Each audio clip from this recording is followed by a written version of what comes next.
So, you guys, I want to talk to you about the Tulsa race massacre. So, if you guys have never heard of that, which I wouldn't be surprised if you hadn't, because of course the United States erases history, right?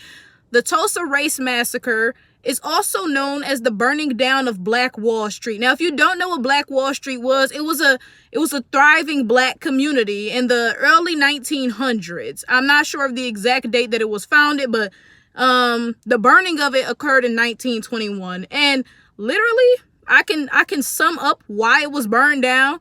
White people were jealous of the fact that African Americans were prospering, because a lot of times white people are offended when they see African Americans doing better than them, because they believe they are better than us and we should be beneath them, right? And that's why a lot of poor white trash has animosity for African Americans, right? Because of that reason specifically, right? So anyway, the burning of Black Wall Street occurred in 1921, if I remember correctly, right?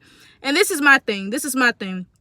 The survivors of Black Wall Street just spoke to Congress about what they went through. I shared the video on my page earlier. I will do a more detailed video about this later. I just wanted to talk about it on live really quickly before I did that, right?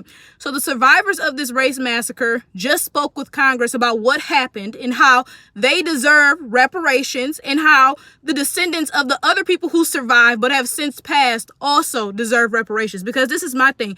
This occurred in 1921. The last survivors are 101 and 107. The rest of the people who survived have passed away already. Now, this is my question. This is my question for white people, right? White people, you guys are going to come here, you're going to say, what? Why are those blackies asking for reparations? You know, they didn't go through it, so why should we give it to their descendants? Because this is what white people do. They destroy things, they kill people, they burn stuff down, and then they wait for the people who are affected to die. So then they can say, well, the people we tortured died, and, we didn't torture you, so we don't owe you anything. So they waited until all of the survivors of the Tulsa massacre died. So now they can say, well, we didn't do anything to their descendants, so we don't really owe anyone anything. Because that is what white people do. That's the exact same thing they did with slavery. Instead of giving black people, let me be specific, African Americans, instead of giving African Americans what they owe to us, they waited for all of the formerly enslaved African Americans to die. And now they sit here saying, well, you were never enslaved, so why should we give you? Because that's what they do. So I respect the fact that the Tulsa survivors who are still alive today said that our descendants deserve something. For the people who have passed on already, give what you owe to their descendants, because you already know them white people in Congress are like, well, we didn't burn down your descendants' house, so why should we have to? Because that is what white people do. That is what white people do, bro. We saw the exact same thing with slavery reparations. African Americans built this entire country. American descendants of slavery, foundational black Americans, whatever you call us, we built this entire country. And when we ask for a check, this is my thing. You cannot even calculate how much this country owes me. You cannot even calculate that, because it's generation after generation. Let's just say that I made $40,000 a year, right? I spent my whole life enslaved though, right? And I started working from when I was 6 and worked until I died at 22 or whatever. Because the average enslaved African American had a very short lifespan, right? That's however many years working for $40,000, and that's the cheap end. I'm just being cheap, right?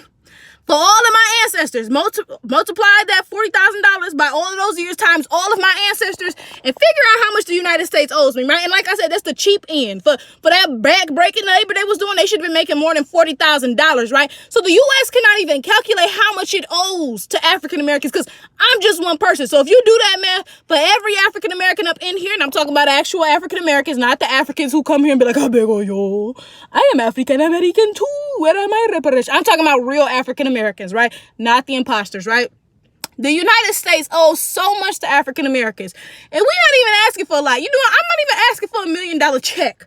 I'm not even asking for $1 million check, right? So I'm already letting you off easily enough, right? But they still don't want to do that, because white people steal. I'm sorry, white people steal. That is what they do. They steal from everyone. Then they pretend that they don't owe you nothing. We see that everywhere. If you look at South Africa, them Dutch people came up in there and stole all them black Africans' land.